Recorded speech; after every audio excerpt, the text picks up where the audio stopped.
Hello बच्चों, नमस्कार। मैं राहुल सोलंकी एक बार फिर आपका स्वागत करता हूं आपके अपने परिवार वाईफाई क्लासेस पर। मुझे उम्मीद है कि आप सभी स्वस्थ होंगे और अपनी तैयारी भी बहुत ही बेहतर ढंग से कर रहे होंगे।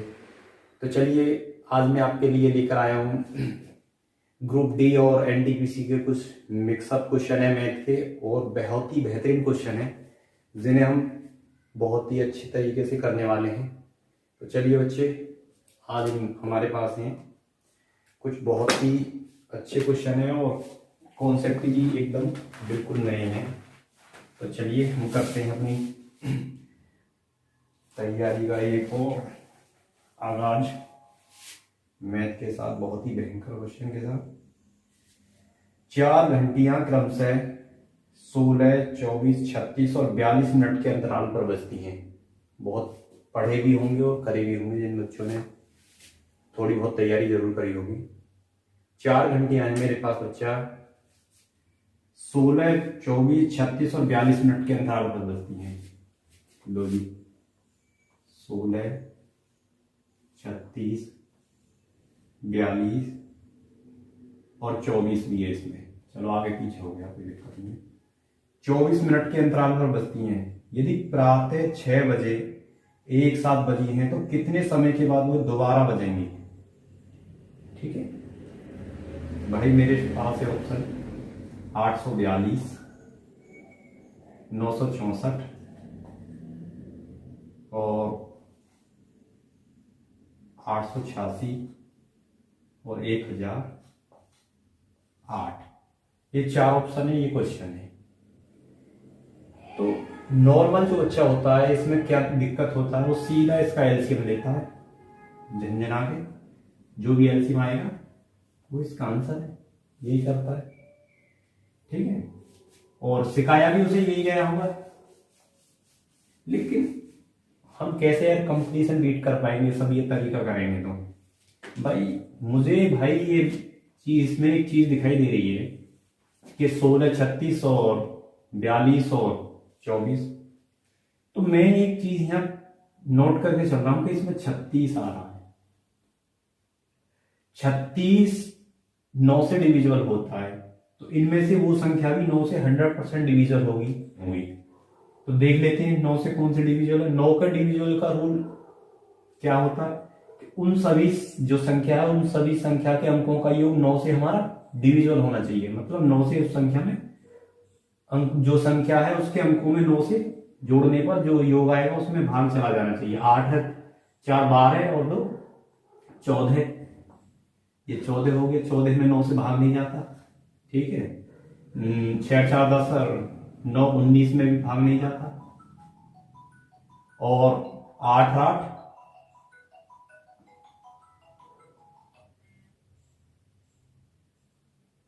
8 8 8 16 और 6 22।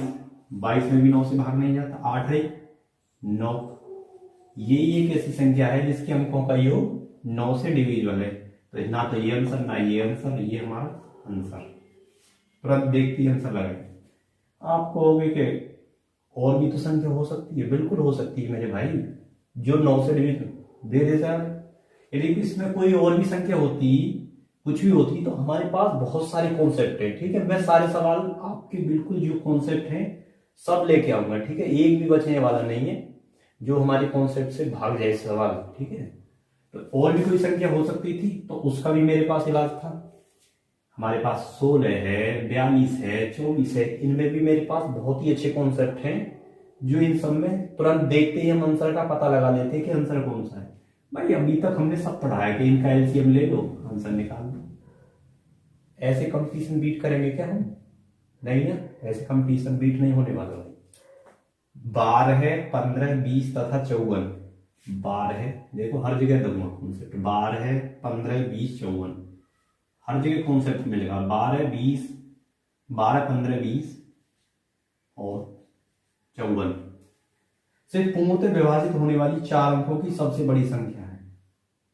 लो जी, संख्या ये लिखनी मेरे पास 990, 43, 46, और 98 28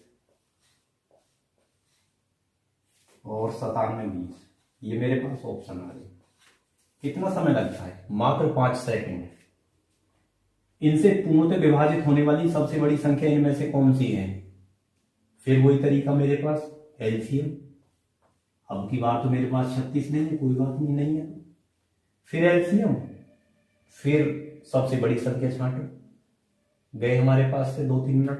अरे भाई ऐसे थोड़ी कंपटीशन बीट होगा, कंपटीशन होगा ऐसे बीट। 12 15 20। एक चीज बताओ कि जो संख्या, देखो मेरे पास अब की बार तो 36 नहीं मिला कोई बात नहीं, फिर मुझे कुछ भी पकड़ दे 20 मिला। जो संख्या 20 से डिविजिबल होगी उसमें 100% पीछे 0 होगी। ये और ये आंसर नहीं हो सकते। I am right? भाई ये कोई कॉन्सेप्ट थोड़ी है, ये बिल्कुल हम एक, जो एग्जामिनर हमसे चाहता है वो चीज हम उसको बता रहे हैं। ठीक है, वही चीज हम यहाँ, मैं आपको वही सारी चीजें सिखाऊंगा जो एग्जामिनर हमसे चाहता है। ठीक है, बिल्कुल वही चीज। भाई 20 है, 20 में पीछे 0 है, 20 से वही संख्या डिविजन होगी जिसमें पीछे 0 आएगी। ठीक है, इसमें तो 0 नहीं है, इसमें भी 0 नहीं है। चलो, इन दो में 0 है, या तो ये आंसर है या ये आंसर है। ठीक है, मैंने फिर पकड़ लिया 54, इसमें 9 आ रहा है। ठीक है, 9 छिक्के 54, 9 आ रहा, तो मतलब इनमें से जिसके अंकों का योग 9 से डिविजिबल होगा वो संख्या हमारी आंसर होगी। लेकिन यहां देख रहे हैं कि इसके अंकों का, कि 9 9 दूनी 18 9 3 27, इसके अंकों का योग 27 है, इसके अंकों का योग 18, दोनों ही हमारे पास 9 से डिविजिबल है। जो पिछले सवाल में आया था उसका आंसर यहां मिलेगा। ठीक है, अब मेरे पास ये दोनों, क्या करूं मैं? इसे छोड़ दूं?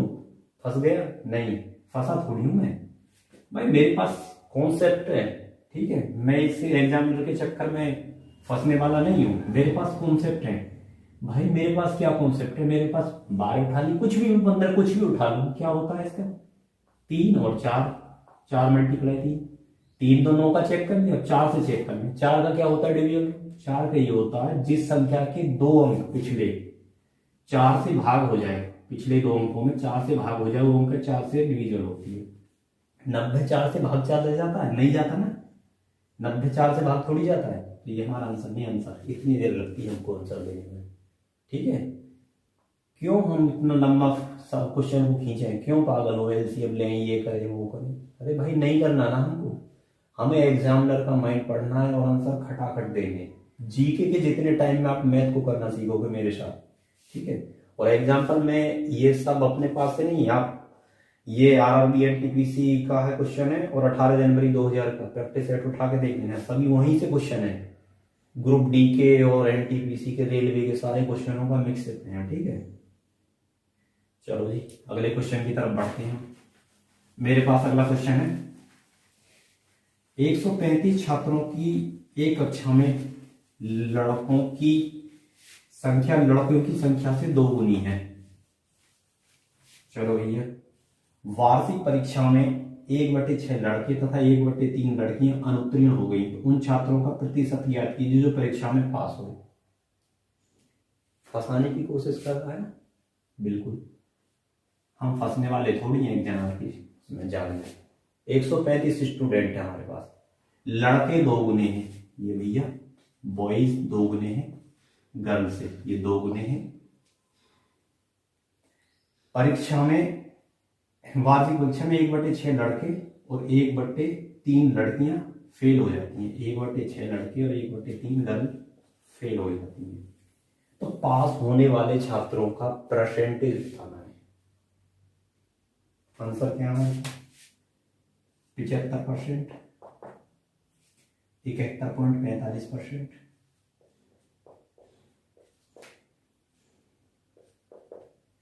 दूसरा है 77.78%,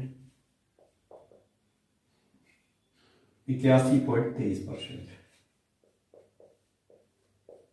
ये मेरे पास आंसर है। यहां तक मेरे पास क्वेश्चन लिखा हुआ है, मैंने अभी कुछ आगे कर लिया। ठीक है, आगे कुछ नहीं किया क्वेश्चन के अंदर, खाली क्वेश्चन का जो डाटा है वो अभी मैंने नोट किया। देखो 5 सेकंड में कैसे इसका आंसर देंगे। भाई इसने कहा है कि 1/6 लड़के फेल हो गए और 1/3 लड़कियां फेल हो गई, और इसने कहा है कि लड़के दुगने हैं। ठीक है, लो जी, लड़के 6 हैं, 6 में से एक फेल हो रहा है, लड़की 3 है, लड़के दुगने हैं 6 और लड़की 3 है, 3 में से एक फेल हो रही है और 6 में से एक फेल हो रहा है।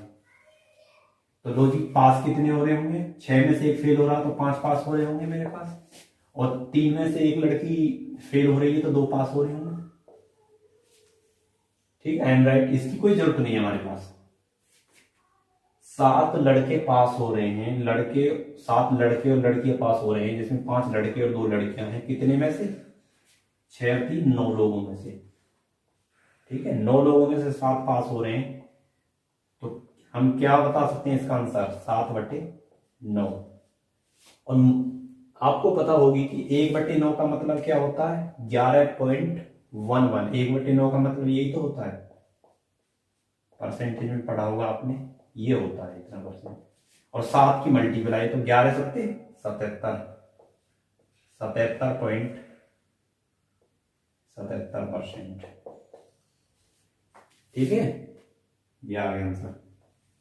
देखते के साथ ही आंसर 6 और 3 9, 9 टोटल है मेरे पास, 9 में से 7 पास हो रहे हैं, 7/9, 11 सत्ते 77। देखते ही आंसर, ये रहा आंसर। ठीक है, फंसने वाले नहीं है एग्जामिनर के चक्कर में, एग्जामिनर फंसाएगा बिल्कुल। चलो जी, अगले क्वेश्चन की तरफ चलते हैं। मजा आ रहा होगा पढ़ने में। ठीक है, मजा आए तो और भी अपने साथी हैं उनको सबको ये जो कॉन्सेप्ट है इनके बारे में बताओ, और जो लोग हैं उनसे आगे निकलने की होड़ में हम काफी आगे निकल चुके होंगे अपने कॉन्सेप्टों के साथ। चलिए अगले क्वेश्चन की तरफ चल रहे हैं। यदि मजा आ रहा हो तो थोड़ा लाइक वाइक अपना देख लिया करो अपने हिसाब से, श्रद्धा जितनी हो।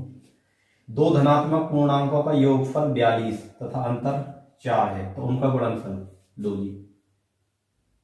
2 धनात्मक पूर्णांकों का योगफल 42, चलो x + y 42, और अंतर x - y = 4। ऐसे हम निकालते हैं, फिर इक्वेशन काट के ये निकालते हैं, और उनका गुणनफल हम बता देते हैं कि भाई गुणनफल क्या आएगा। जिसे हम मौखिक भी निकाल सकते हैं। ये तो दे ही रखा है x + y है, लेकिन यार क्या है x + y? इसे हम मौखिक कैसे निकाल सकते हैं? 2 धनात्मक पूर्णांकों का योगफल कितना है? और मेरे पास है आंसर, ये है 376, 402, 416, 437। बगैर कापी पेन के नॉर्मल मौखिक 42 है 2 धनात्मक पूर्णांकों को योग। देखो आपको समझाने के लिए थोड़ा सा बताता हूँ। 42 है 2 धनात्मक पूर्णांकों को योग, मतलब यदि दोनों 21-21 हैं, एक 21 से 21, लेकिन दोनों में हमें 4 का डिफरेंस चाहिए, चाहे ये बड़ा हो चाहे ये बड़ा हो। यदि हम इन दोनों में 4 का डिफरेंस करना चाहेंगे तो इससे 2 इधर दे देंगे, या इधर से 2 इधर दे देंगे, इधर भी दे सकते हैं। तो इधर से जब 2 इधर आ जाएंगे तो ये कितना हो जाएगा? 23, और ये कितना हो जाएगा? 19। क्लियर? ठीक है, ये 23 हो गए, 19 हो गए, इनका गुणनफल 9 या 27, यूनिट डिजिट कितना? 7 है किसी ना, ये रहा आंसर। ठीक है, अंतर कुछ भी होता और भी बड़ा होता तो हम ऐसे ही कर लेते हैं। आ रहा समझ में थोड़ा बहुत? यदि आ रहा हो तो कमेंट में बताएं। जो यदि कोई दिक्कत भी आ रही हो तो कमेंट बॉक्स में अपना लिखते रहें कि हाँ इसमें ये दिक्कत है, थोड़ा स्लो पढ़ाओ या थोड़ा फास्ट पढ़ाओ, थोड़ा और खोलो। लेकिन ये थोड़े पिछली साल के पेपर हैं तो थोड़ा मैंने स्पीड से ये ज़्यादा खोल नहीं पा रहा, क्योंकि इसके बाद में मैथ चालू करने वाला हूँ। और जो मैथ आपको अच्छा लगता हो, आप जिसके इच्छुक हो, कोई सा भी मैथ हो, आप अपना बता दीजिए कमेंट में, मैं वो पूरा में कॉन्सेप्ट यही रहेंगे। ठीक है, कॉन्सेप्ट बदलने वाले नहीं है, ऐसे ही करोगे अब। और जो बच्चे यूपी पुलिस और आर्मी कांस्टेबल वगैरह और लेखपाल है और DSSB PRT टीचर वाली है, इनमें मैथ आता है, थोड़ा लेवल कम ही रहता है, ज़्यादा लेवल ठीक ज़्यादा नहीं है, तो इनमें छोटा मैथ भी पढ़ सकते हो, उससे बिल्कुल बढ़िया काम चलेगा, ऐसी बात नहीं है। RS अग्रवाल का एक मैथ आता है बहुत छोटा, आर्मी वाले जो बच्चे हैं उसके भी लिए काफ़ी बहुत ही बेनिफिशियल है, ठीक है। कांस्टेबल यूपी पुलिस के लिए बहुत ही बेहतरीन है, ठीक है, वो भी मैथ है। कोई सा भी उससे बड़े लेवल के हैं तो और भी मोटे मोटे थोड़े मैथ है, तो उनमें से कोई सा भी आप मैथ मेंशन कर दीजिए मुझे, RS अग्रवाल, SD यादव वगैरह, जौन सा आपकी इच्छा हो, मैं वही मैथ पढ़ाऊंगा बेहतरीन तरीका। नेक्स्ट क्वेश्चन है मेरे पास 34, 56, 78, 34, 56, 78 मल्टीप्लाई 9, 9, 9, 9, 6, इसका मल्टीप्लाई इसे हल कीजिए। तो देखो हल कैसे करेंगे इसे, इसका जो कॉन्सेप्ट है ज़्यादा नॉर्मल ही है, ज़्यादा है नहीं कुछ भी, इसे पूरा का पूरा उतार देंगे बस एक कम करके, 34, 56, 77 एक कम, ठीक है, इसका ये उतार दिया। यदि इसमें 9 कम बढ़ती भी होते, यदि 1-2 कम भी होते, तब भी मैं कॉन्सेप्ट बता दूंगा, ठीक है, आपको क्या कॉन्सेप्ट है इसमें। ये में हमने पूरा का पूरा उतार दिया, उतारने के बाद 6 और 3 9, इनका 9 आना चाहिए, 4 और 5 9, और 5 और 4 9, 6, ये 6 है तो 3 और जोड़ दें 9, 7 और 2 9, 7 और 2 9, ये हमारा आंसर आएगा, ठीक है। ये जो उतार देते हैं, इसके उतारने के बाद हम इन संख्याओं में वो संख्या जोड़ते हैं जिससे हमें 9 प्राप्त हो जाए। तो 3 में हमने 6 जोड़ दिया, 4 में हमने 5 जोड़ दिया, 5 में 4, 6 में हमने जोड़ दिया 3, 7 में 2, 7 में 2, ये हमारा आंसर आ गया, ठीक है। अगली क्वेश्चन की तरफ चलते हैं। अगला क्वेश्चन मेरे पास, वह छोटी से छोटी संख्या ज्ञात कीजिए जिसमें 12, 15, 20 और 54 से भाग देने पर 8 शेष बचे। 12, 15, वह छोटी से छोटी संख्या ज्ञात कीजिए जिसमें 12, 15, 20 और 54, 12, 15, 20 और 54 से भाग देने पर प्रत्येक स्थिति में शेष 8 बचे। चलो जी फिर आगे क्वेश्चन, आंसर 540, 556 और 532 और 548। चलो इनसे भाग देने पर 8 हमारा शेष भी बचना चाहिए, 8, ठीक है। चलो देख लेते हैं कॉन्सेप्ट क्या है मेरे पास। कॉन्सेप्ट ये है, चलो पहले 20 ही देख लो, 20 है मेरे पास। तो 20 जब किसी संख्या में हम भाग देंगे तो उसके पीछे 0 आती है, जब 20 से हम भाग देंगे तो 0 आना जरूरी है, 0 से पहले तो, ठीक है, उस संख्या में 0 आएगी। जैसे 20 में 20 हो गया, 40 हो गया, 80 हो गया, जो भी कुछ है 0 जरूर आएगी। लेकिन 8 शेष बचेगा तो उसमें 8 आएगा, 8, उसका यूनिट डिजिट क्या होगा, 8 होगा आंसर। इतनी देर लगती है, ठीक है। कहोगे और किसी का यूनिट डिजिट 8 भी हो सकता था, अरे भाई कॉन्सेप्ट है मेरे पास, बहुत है कॉन्सेप्ट। अभी मैं पीछे क्वेश्चनों में मैं बता चुका हूं आपको, देखते ही आंसर लगाओगे, ठीक है, कॉन्सेप्ट की कमी नहीं है। आप तुरंत देख लिया 8 आएगा उसका यूनिट डिजिट, खटाक आंसर। इसका एलसीएम लेने की क्या जरूरत है, क्या जरूरत है भाई हमें। अगले क्वेश्चन की तरफ चलते हैं। अगला क्वेश्चन है मेरे पास,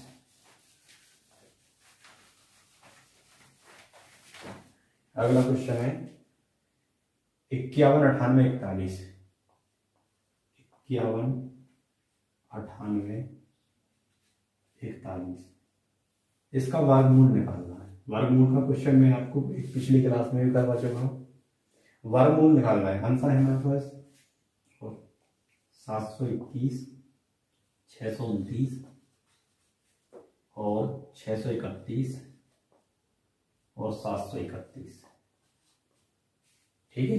आंसर हमारे पास 601 ये हैं सारे, और ये सवाल वो है जो मैं पिछली क्लास में मैंने बताया था कि सबके वो जो यूनिट डिजिट मिलते हैं वो चीज यहाँ आने वाली है। ठीक है, मैंने जो बताया था भाई 41 इस स्क्वायर में आता है, 1 से लेके 25 के अंदर के मैंने बताए थे, याद करने। ठीक है, याद कर लेना, बहुत ही काम आने वाले हैं। 41 कौन से स्क्वायर के अंदर आता है? 41 आता है बच्चा 21 के स्क्वायर के अंदर, 441।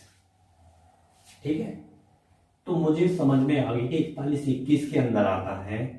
तो जो 4 डिजिट है, जो 4 डिजिट है, 50 माइनस 21 मतलब 29, 50 प्लस 21 मतलब 71, और 100 माइनस 21, 100 माइनस 21 कितना हो जाएगा हमारे पास? 79। ठीक है, ये अब हमें समझ में आ गई इनमें से जिस भी संख्या के पीछे या तो 79 हो या 71 हो या 29 हो या 21 हो, वो इसका आंसर होगा। चलो भाई, 31 तो है नहीं मेरे पास ना ही, यहाँ ये भी खत्म, ये भी खत्म। अब हम फंस गए, जो पिछला कॉन्सेप्ट था कि 2 भी तो हो सकते हैं, कि इसमें 29 भी आ गया, ये रहा मेरे पास 29, इसमें 21 भी आ गया, ये रहा मेरे 21। तो अब कैसे करें सर आगे? यहाँ तो हम फंस गए, लेकिन फंसे नहीं है। देखो यहाँ कैसे निकलेंगे, मेरे पास रेंज है, रेंज। ठीक है, ये 70 है और ये 60 है। ठीक है, तो 70 का स्क्वायर कितना होगा? 4900, और 60 का स्क्वायर कितना होगा? 3600। भाई रेंज में किसके पास है हम? आंसर। एग्जामिनर हमको फंसा नहीं सकता, समझे? एग्जामिनर चाहे कितनी कोशिश कर ले, हमको बच्चा फंसा नहीं सकता। कॉन्सेप्ट हमारे पास बहुत ही जबरदस्त है और जिसमें आपको मजा आने वाला है पूरा। किसी भी तरह की आप देख रहे होंगे पूरे कॉन्सेप्ट, मैथ का आपका कोई भी चीज बचने वाली नहीं है बिना कॉन्सेप्ट के। सारी कॉन्सेप्ट के साथ अब मैं बता रहा हूं आपको विश्वास के साथ कि आप 70% क्वेश्चनों के अंदर कॉपी पेन नहीं उठाओगे और खाली जीके की तरह सारे क्वेश्चन करोगे। अगले क्वेश्चन की तरफ बढ़े। अगला क्वेश्चन है मेरे पास 33 41 और 33 28 का मैं से ज्ञात करो। 33 41 और 33 28 का मैं से ज्ञात करो। ऑप्शन मेरे पास 13 है और 337 और 257 और 31। ये ऑप्शन है मेरे पास। ये ऐसे क्वेश्चन अब की बार यूपीएसआई परीक्षा जो हुई थी उसमें टाइम एंड वर्क में पूछे गए थे और बच्चे आके बाहर यही बता रहे थे कि अब की बार कैलकुलेशन इतनी टफ एग्जामिनर ने पूछी कि पागल हो गए कि भाई इनका ए इतने दिन में काम करता है, बी इतने दिन में काम करता है, दोनों कितने दिन में करेंगे, ये इस टाइप के क्वेश्चन। अरे भाई हमसे एलसीएम लेना आएगा इनका तो सब चीज कर देंगे ना। तो इनका क्या है, इसका पूछा है में से। तो में से क्या होता है? में से वो चीज होती है कि जो दोनों हमारी संख्या हैं उनका यदि हम अंतर कर दें, दोनों का जो अंतर है एक दूसरी बड़ी में से छोटी घटा दें, कितना आएगा? 13। समझिए, बड़ी में से छोटी घटा दें, यदि अंतर कर दें दोनों संख्याओं का, जो वो संख्या आती है वो जरूरी नहीं है कि में से ही हो, लेकिन ये जरूरी है कि उसमें में से का एक फैक्टर जरूर होगा, उसका संख्या का में से का फैक्टर जरूर होगा उसमें। तो ये तो 13 आ गया, इसके तो कोई फैक्टर है ही नहीं, समझे? ये जरूरी, यदि कोई बड़ी संख्या ये और होती, यदि 39 डिफरेंस आता है इसका, तो ये हम कह सकते थे कि इसके अंदर 13 हमारा है, समझ रहे हो? तो दोनों संख्याओं का डिफरेंस कितना आया? 13 है। यदि हम किसी दो संख्याओं का अंतर कर दें तो उन संख्याओं का जो अंतर आता है वो उन दोनों संख्याओं को जरूर डिविजिबल करता है। ये बच्चे ध्यान रखना, उन दोनों संख्याओं को, ये 13 इसे भी भाग देगा और इसे भी भाग देगा, समझ रहे हो? तो हमारे पास आंसर 13 है। अगली तरफ चलते हैं। लेकिन एक फल के 8 डिब्बे 9600 रुपये में खरीदे जाते हैं, 5 डिब्बे 10% के लाभ पर और 3 डिब्बे 10% की हानि पर बेचे जाते हैं। शुद्ध लाभ बताइए। लो जी भैया, क्या पूछ लिया इसने? 8 डिब्बे, 1 2 3 4 5 6 7 8, 3 3 6 लगो। क्वेश्चन खत्म होते, क्वेश्चन खत्म, आंसर इतनी देर में। 8 डिब्बे, 9600 की हमें कोई जरूरत भी नहीं है इसमें। 9600 क्यों हमें कंफ्यूज कर रहा है भाई एग्जामिनर? तो 5 डिब्बे 10% के लाभ पर, 1 2 3 4 5, ये भी 10%, ये भी 10%, ये भी 10%, ये भी 10%, ये भी 10%। 3 डिब्बे 10% की हानि पर, ये 10% की हानि पर, ये भी हानि पर, ये भी हानि पर। क्लियर बात? 10 पन्ना 50, 50% का प्रॉफिट, 10 दिए 30, 30% की हानि। तो कितना हुआ पूरे सौदे में? 20% का प्रॉफिट। और हमारे पास डिब्बे कितने? 8। लो भैया 2.5% आंसर। इतनी देर लगेगी, ठीक है, इतनी देर लगेगी। और यदि आपको ये समझ में आ जाए तो फिर पेन कापी नहीं उठाओगे आप इसमें, सीधे कहोगे कि भाई 8 डिब्बे 10% 50 और 30 की 3 डिब्बों पे हानि 30, 20 आंसर आ गया, दोनों का डिफरेंस। 8 डिब्बे 2.5%, ऐसे लगाओगे आंसर और आगे बढ़ जाओगे। समझे? ये सब कॉन्सेप्ट में एंजॉय करो आप। मैथ आपकी जो समस्या बना हुआ था अभी तक, ये पूरा एकदम दौड़ लगा देगा आपके सामने। अगला क्वेश्चन है मेरे पास। 2 स्कूल बसें एक घर से 8 मिनट के अंतराल पर जाती हैं। कोई घर है या बस स्टैंड है जहां से भी बस यहां से हर 8 मिनट के बाद एक बस निकल जाती है। चलो जी। और 25 किलोमीटर प्रति घंटा की चाल से चलती है। बहुत बढ़िया, 25 किलोमीटर पर आवर। विपरीत दिशा से घर की ओर आती हुई एक महिला को किस गति से चलना होगा कि इन दोनों स्कूल बसों को 4 मिनट के अंतराल पर, यहाँ कोई महिला है, यदि इधर चले किस स्पीड से चले कि 4 मिनट के अंतराल पर इसे बस मिले, 4 मिनट के अंतराल पर। यदि ये महिला नहीं चलती, यहीं खड़ी रहती, तो इसे हर बस 8 मिनट के बाद ही मिलती, ठीक है। लेकिन ये कह रहा है कि महिला इधर चली और उसे बस मिली 4 मिनट के बाद। तो मुझे एक चीज समझ में आ रही है यहां से कि पहले उसे 8 मिनट के बाद सर्विस थी बस की, लेकिन बस अब महिला को 4 मिनट के बाद मिल रही है क्योंकि महिला इधर चल रही है। तो टाइमिंग कितना कम हो रहा है हमारा? टाइमिंग कितना कम हो रहा है? 4। और 4 कितने परसेंट है 8 का? 8 पे तो कम हो रहा है भाई। 4 टाइमिंग कम हो रहा है 8 पे, तो मैं कहूंगा 1/2 मतलब 50% टाइमिंग कम हो रहा है उस महिला के इधर चलने की वजह से, ठीक है। चलो जी, कितना कम हो रहा है टाइमिंग? 1/2 टाइमिंग कम हो रहा है। जिन्होंने परसेंटेज पढ़ी होगी तो वो बता सकते हैं कि मैंने अभी बताया था कि जो समय है या चाल है एक दूसरे के विपरीत है, समय के विपरीत है। यदि चाल हमारी बढ़ेगी या टाइमिंग हमारा घटेगा तो हमारी चाल बढ़ेगी, एक दूसरे के अपोजिट है। तो जब हमारा टाइमिंग कम हो रहा है तो चाल हमारी बढ़ेगी, तो कितने से बढ़ेगी? इसमें से घट के 1 से बढ़ेगी, 1/1 से बढ़ेगी हमारी चाल। समझ रहे हो? 1/1 से हमारी चाल बढ़ेगी। तो अब हम कह सकते हैं कि 1 की वैल्यू पहले क्या थी हमारी? 25 किलोमीटर प्रति घंटा, और अब 1 की वैल्यू 25 किलोमीटर प्रति घंटा। तो कितनी बढ़ गई?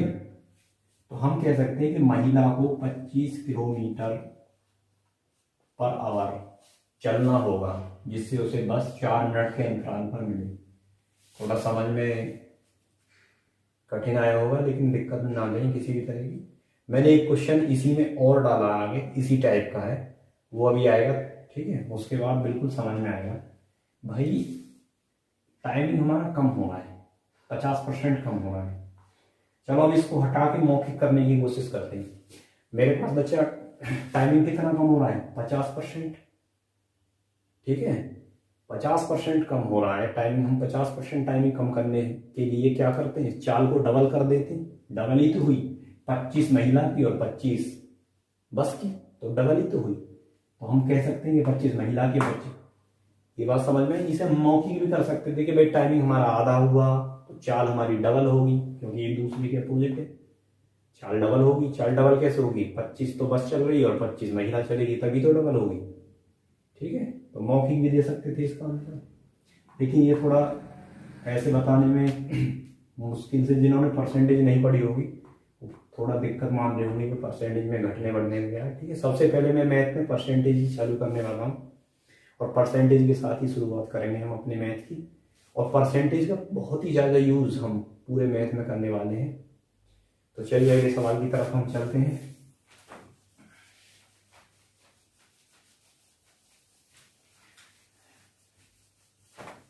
अगला क्वेश्चन जब आएगा इसी टाइप का तो और क्लियर हो जाएगा।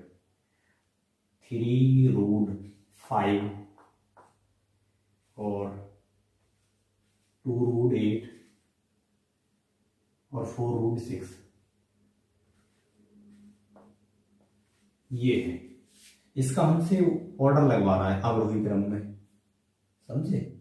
अवरोही क्रम में हमसे ऑर्डर लगवा रहा है। अवरोही क्रम ये होता है, आरोही क्रम तो ये होता है, जैसे कि मैं तुम्हें गिनती लिख 1 2 3 4, बढ़ता हुआ जो क्रम होता है वो आरोही होता है,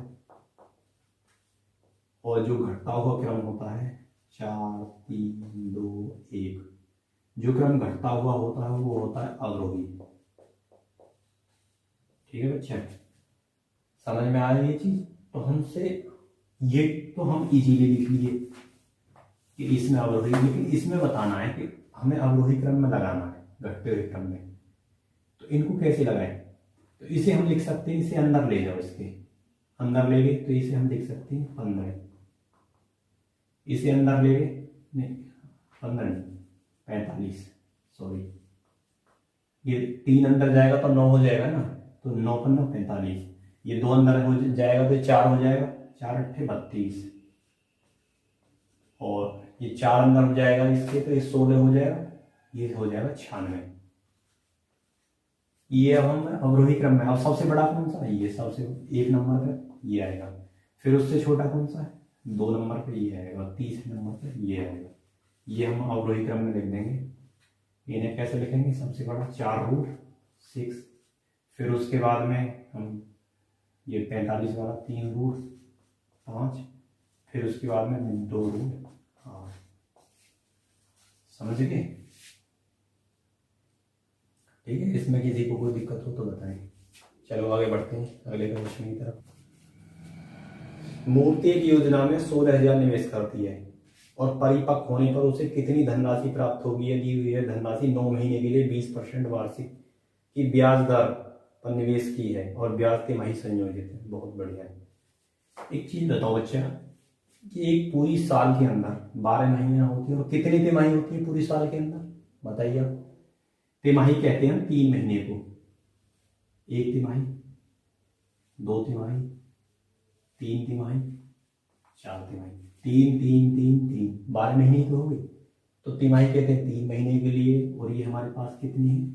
तो हम कह सकते हैं कि 1 वर्ष के अंदर 4 तिमाही होती है। ठीक है, और ये कह रहा है कि ब्याज तिमाही संयोजित किया जाता है, मतलब 3 महीने के बाद ब्याज लिया जाता है। तो हम कह सकते हैं कि जैसे यदि हम टाइम को बांट दिए 4 पार्टों में, तो हमारा जो इंटरेस्ट रेट है, जो ब्याज की दर है, उसे भी हम 4 पार्टों में मानते हैं, क्योंकि जैसे हमारा टाइमिंग बढ़ जाता है ऐसे ही हमारी रेट बढ़ती है। तो 20 है तो पहली तिमाही पे 5%, दूसरी तिमाही पे 5% और तीसरी तिमाही पे 5%, चौथी तिमाही। लेकिन हमसे क्वेश्चन 3 तिमाहियों के बारे में पूछा है, 9 महीने का। ठीक है, और 16,000 रुपये मेरे पास।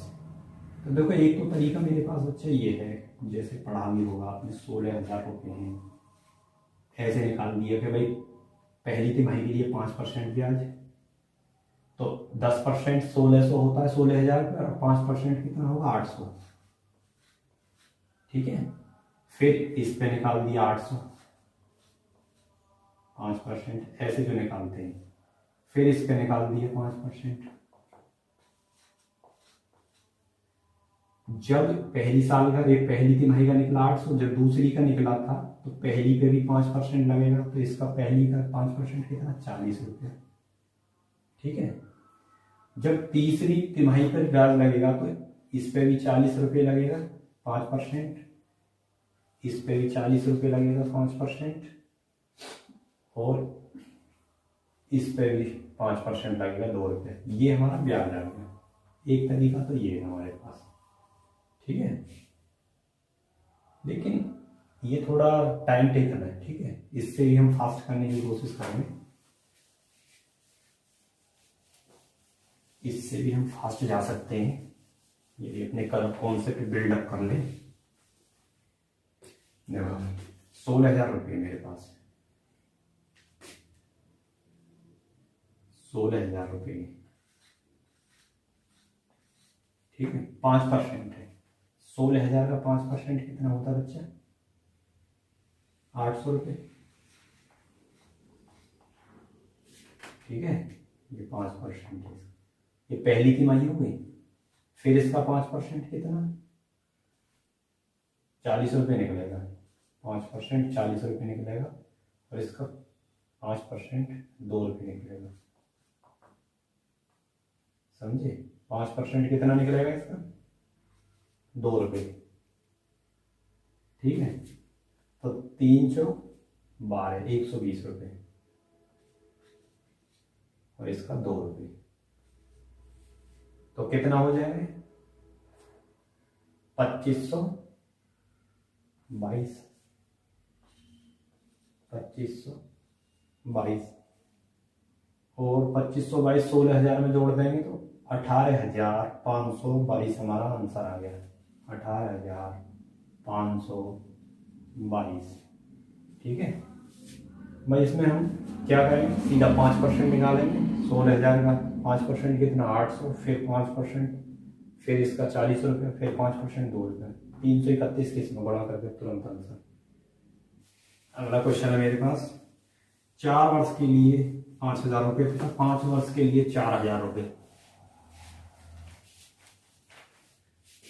4 वर्ष के लिए 5,000 रुपये तथा 5 वर्ष के लिए 4,000 रुपये की जमा राशियों पर साधारण ब्याज की एक समान वार्षिक दर से 2,400 रुपये की ब्याज प्राप्त होती है। तो वार्षिक ब्याज की दर क्या है? लो भैया। 4 साल के लिए 5,000 रुपये, 4 साल के लिए हमारे पास 5,000 रुपये, और 5 वर्ष के लिए मेरे पास 4,000 रुपये। मैं निवेश करता हूँ वही, और मुझे इससे मिलता है ब्याज, मिलता है 2,400 रुपये टोटल। यही तो क्वेश्चन में कहा गया है। ब्याज की रेट बताओ भाई। मैं 5,000 रुपये 4 वर्ष के लिए साधारण ब्याज पे लगाऊं तो मतलब ये हो जाएगा कि एक साल में मैंने 20,000 रुपये लगाए। 4 पंजे 20,000, यही तो बात हुई। और यदि मैं 5 वर्ष के लिए 4,000 रुपये लगाऊं तो यही तो कहूंगा कि मैंने 1 वर्ष के लिए 20,000 रुपये लगाए। इससे साधारण ब्याज है। 5 वर्ष 4,000 रुपये लगाऊं तो 1 वर्ष में 20,000 रुपये लगाऊं, बात हुई रहेगी। तो मैंने कुल मिला के 1 वर्ष में 40,000 रुपये लगाए, ठीक है। 1 वर्ष में कितने रुपए लगाए? 40,000। 40,000 रुपये पे मुझे कितना ब्याज मिल रहा है? 2,400। तो मैं डायरेक्ट कह सकता हूं कि 2,400 जो है 40,000 की क्या परसेंट वैल्यू है? कितनी है? 1% की वैल्यू 400, और 2,400 6% की वैल्यू। भाई 1% की मैंने 2 जीरो दबा दी, 1% की वैल्यू कितनी होगी? 400, और 2,400 कितनी होगी? 6%। आंसर जिसे नहीं आ रहा हो समझ में कैसे कर सकता है? बटे 40,000 गुणा 100, ऐसे करके। लेकिन आदत ये डालो कि डायरेक्ट सीधा बताऊँ, ठीक है। 6% आंसर। 2 कार एक घर से 10 मिनट के अंतराल पर। देखो ये पिछला क्वेश्चन जो था बिल्कुल उसी के सेम डाटा पे है। जो अंतराल पर गाड़ियां मिलती हैं एक दूसरे से, जो मैंने कहा था, उसी के बेस से यहां से ये क्लियर हो जाएगा, ठीक है। यहां से ये ढंग से समझ में आ जाएगा। और 2 कारें एक घर से 10 मिनट के अंतराल पर चलना प्रारंभ करती हैं। 2 कारें एक घर से 10 मिनट के अंतराल पर, ये हमारे पास घर है, 10 मिनट के अंतराल पर चल रही है। 10 मिनट चलो जी। और 20 किलोमीटर प्रति घंटा की स्पीड से जाती हैं। 20 किलोमीटर प्रति घंटा की स्पीड से जा रही हैं, और विपरीत दिशा से घर की ओर आती हुई एक महिला किस गति से चलना होगा कि वह 8 मिनट के अंतराल पर मिले? महिला है ये 8 मिनट के अंतराल पर मिलना चाहती है, ठीक है। 8 मिनट के अंतराल में। तो मुझे एक चीज समझ में आ गई कि टाइमिंग कितना घटा मेरा? 2 मिनट मतलब 10/2, 10/2 मतलब मैं कह सकता हूँ कि 1/5 की टाइमिंग मुझे डाउन हो गई। 1/5 मेरा टाइम घटा हुआ है, तो मुझे चाल कितनी बढ़ानी पड़ेगी भाई? जब मेरा 1/6 टाइम घटा है तो मुझे चाल 1/4 बढ़ानी पड़ेगी। ठीक है, अब मैं कह सकता हूं कि उसकी जो चाल थी, मूल जो चाल थी 20 थी बस की, जो कि 4 के बराबर है। ठीक है, तो 20 की जो चाल थी वो 4 के बराबर है, क्योंकि मूल चाल ही चाल है, 4 पे 1 बढ़ेगी, तो कह सकते हैं कि 1 की वैल्यू 5, तो ये आ गई 1 की वैल्यू 5। तो महिला को चलना पड़ेगा 5 किलोमीटर प्रति घंटा, तब जाके हमारा ये 8 मिनट पे से बस मिलेगी। ठीक है, तो समझ में आ जाना चाहिए वैसे कुछ, क्योंकि समझ में उन्हीं के ना आएगा थोड़ा सा जिन्होंने परसेंटेज का ये खाली फंक्शन है। ठीक है, यदि इसे भी हटा दें तो हम मौखिक भी इसे देख सकते हैं कि 10 से 8 हो रही है, कितना गुना कम हो रही, उसी हिसाब से उतनी रेशियो में बढ़ेगी। ठीक है, चलिए अगले क्वेश्चन की तरफ चलते हैं। प्रिया एक निश्चित धनराशि निवेश करती है तथा 3 वर्ष बाद 8800 प्राप्त करती है। कोई निश्चित धनराशि है, वो निवेश करती है और 3 साल के बाद उसे 8800 रुपये मिलते हैं। चलो बहुत बढ़िया। यदि साधारण ब्याज की दर 40% है तो प्रिया द्वारा निवेश किया गया। चलो इसे नॉर्मल बेसिक तरीके से समझते हैं। यदि उसने 100 रुपये निवेश किए होंगे, ठीक है, तो 3 साल के लिए निवेश करती है और रेट क्या है 40%।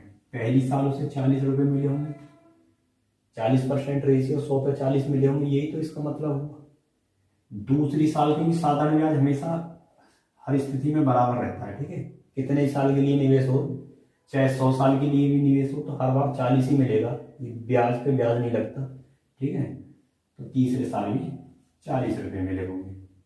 तो हम कह सकते हैं कि उसने यदि 100 रुपये जमा किए होंगे तो उसे 120 का ब्याज मिला होगा और उसकी धनराशि हो गई होगी कुल 100 और 120 मिलाकर 220 रुपये। यहाँ तक किसी को कोई दिक्कत? और इसने कहा कि 3 वर्ष बाद उसकी जो धनराशि है वो 8,800 रुपये हो जाती है, लेकिन ये 8,000 रुपये 800। ठीक है, ये जो धनराशि है 8,800 हो जाती है। ठीक है, हमने 100 मानी थी तो हमारी इतनी हो रही है 3 साल बाद, लेकिन कुछ और जो रियल राशि थी वो इतनी हो गई। तो हम कह सकते हैं कि 220 की जो वैल्यू है वो 8,888 है। 0 से मैंने 0 काट दिया और 11 से 22 से काट, 22 से 22 88, 40, मतलब 1 की वैल्यू 40। तो हमने राशि कितनी मानी थी 100, तो 100 की वैल्यू कितनी 4,000। ये रहा एक तरीका। यदि ये तो ठीक है, लेकिन यदि आपको किसी को दूसरा करने की इच्छा हो तो दूसरा भी मेरे पास है। 40% को कैसे लिख सकता हूं मैं? 40% को ऐसे लिख सकता हूं, 40% को लिख सकता हूं मैं 40/100, मतलब 2/5। ठीक है, तो मैं कह सकता हूं कि 5 रुपए पे मुझे हर साल 2 रुपये मिल रहे हैं। 5 रुपए पे 2 रुपये मिल रहे हैं हर साल मुझे, तो मुझे 3 साल में कितने रुपए मिल जाएंगे? 6। और हमारी पास राशि कितनी थी? 5 रुपए पे 6 रुपये ब्याज मिल जाएगा, मुझे 11 रुपये हो जाएंगे। ठीक है, 11 की वैल्यू 8,888 रुपये। 1 की वैल्यू कितनी? 1 की वैल्यू होगी मेरे पास 800 रुपये। और राशि कितनी थी मेरे पास? मूल 5, 4,000 रुपये। ठीक है, दोनों ठीक है, ये भी ठीक है, इसमें कोई दिक्कत नहीं है, इसमें कोई टाइम दोनों में सही लगने वाला है। जिसे ये आता हो ये भी ठीक है, ये भी ठीक है, दोनों ठीक है, किसी में कोई दिक्कत नहीं।